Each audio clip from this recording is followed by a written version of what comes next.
कपड़े धोने वाली बहू। शादी के पहले से ही विभा को कपड़े धोने का बड़ा शौक था। कभी नल के नीचे तो कभी तालाब के पास। अरे मेरी नीली वाली लुंगी नहीं दिख रही है। विभा की अम्मा, कहाँ रखी है लुंगी? अरे वो तो विभा ने परसों ही धोकर रखी थी आपकी अलमारी में, देखो वहीं होगी। वो ना मैंने आज धो दी, मुझे लगा कि गंदी हो गई होगी। अरे कैसे गंदी हो गई थी? उसे तो मैंने पहना भी नहीं। हे भगवान, इस लड़की के कपड़े धोने की आदत से परेशान हो गया हूँ मैं। जितना तो घर में राशन नहीं आता, उससे कहीं ज्यादा डिटर्जेंट पाउडर का खर्चा है। इसकी शादी करवा दो, शादी जाए अपने घर में ही करे काम, फिर चाहे घर के कपड़े धोने हो या पूरे गांव के। हाँ ठीक बोल रही हूँ, देखता हूँ मैं कोई लड़का। वो दिन भी आ जाता है जब विभा को देखने लड़के वाले आ जाते हैं। लड़की मुझे अच्छी लगी। होने वाली सास कहती है, बेटी अगर कुछ पूछना है तो पूछ लो। वैसे तो हमारी लड़की बहुत ही शर्मीली है, जो बोल दो वो मान लेती है, इसे क्या पूछना होगा। अरे कैसी बात कर रही हो माँ, मुझे इन लोगों के घर रहना है, सवाल तो कई है। हाँ हाँ बेटा, पूछ लो ना, क्या पूछना है। आप लोगों के घर कपड़े कौन धोता है? सास का मुंह बन जाता है। देखो, अगर तुम ये कहना चाहती हो कि तुम्हें कपड़े धोने नहीं आते तो सुन लो, कपड़े मैं ही धोती हूँ, लेकिन तुम्हारे आ जाने के बाद मैं रुमाल तक नहीं धोऊंगी। अरे चुप रहना भाग्यवान, बहू बेचारी घर आई नहीं, उसे डराना शुरू कर दिया। वो क्या है ना बिटिया, अभी तक तो ये कल्लू की माँ ही धोती थी, लेकिन अब तुम्हारे पापा तो दहेज में वॉशिंग मशीन देंगे ही।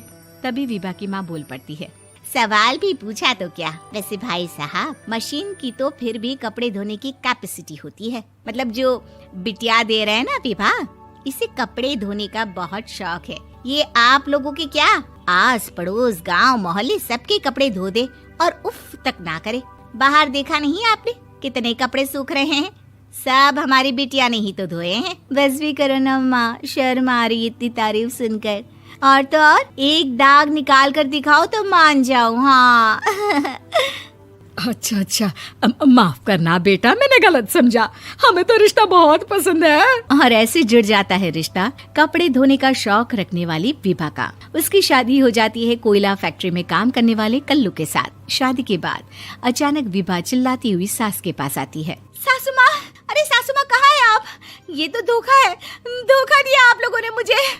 इसे ससुर के चक्कर के बारे में पता चल गया। अरे तो उसमें तुझे क्यों धोखा मिला है? अरे नल में पानी नहीं आता, कपड़े कैसे कब धुलेंगे?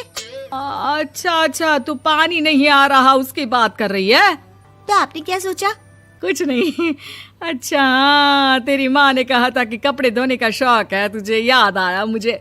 शौक बोलकर कपड़े धोने वाले मेरे जुनून को कम ना आके सासू माँ, कपड़ा धोना मेरा गुरूर है। तभी पति भी वहाँ आ जाता है। अभी मैंने इसे सनी देओल की फिल्म दिखाई है, उसी के डायलॉग मार रही है माँ। अच्छा सुन, साफ साफ बता रही हूँ, पानी सुबह 4 से 6 और शाम को 10 से 12 आता है, समझी? विभा टाइमिंग सुनकर हैरान हो जाती है। ये क्या भूतों का मोहल्ला है?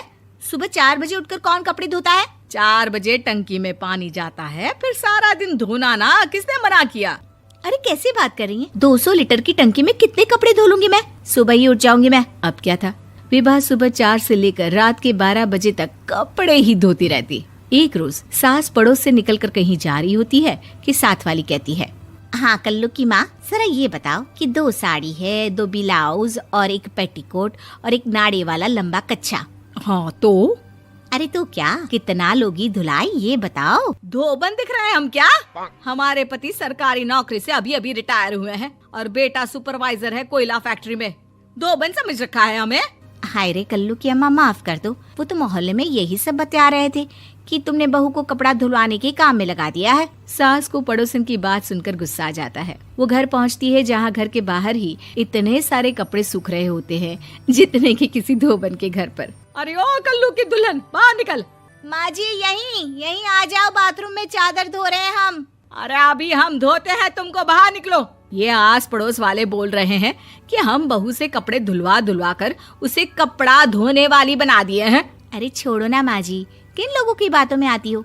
आस पास के लोगों का तो काम ही होता है कि वो किसी तरह सास बहू को लड़ा दे। बहू सारे घर के कपड़े धोती है, ये क्या कम है? बोलिए। सास को भी लग जाता है कि वो बहू का ये सनकीपन नहीं छुड़वा सकती, इससे अच्छा है कि खुद ही चुप हो जाए।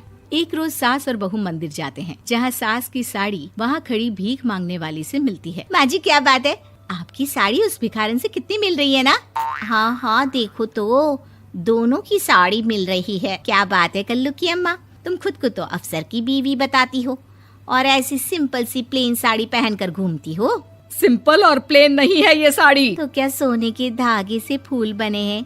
कुछ भी सासू माँ, कुछ भी। हाँ बने थे इस साड़ी में सोने के धागे से फूल। मेरे पति लेकर आए थे मद्रास से स्पेशली मेरे लिए 10,000 की। ताहे भाई साहब इस भिखारन के लिए भी सेम टू सेम साड़ी लेकर आए होंगे 10,000 की। सास उस वक्त तो कुछ नहीं कहती, लेकिन बहू के साथ घर आती है और अलमारी से एल्बम निकाल कर लाती है। ये साड़ी देख रही है, ये वही साड़ी है जिसे मैंने अभी पहना था। इस साड़ी में ये जो चमकदार फूल दिख रहे हैं ना, ये सोने के धागों से काढ़े गए हैं। लेकिन तू लोकल वॉशिंग मशीन ब्रश से घिस घिस कर सारे फूलों को निकाल कर साड़ी प्लेन कर दी।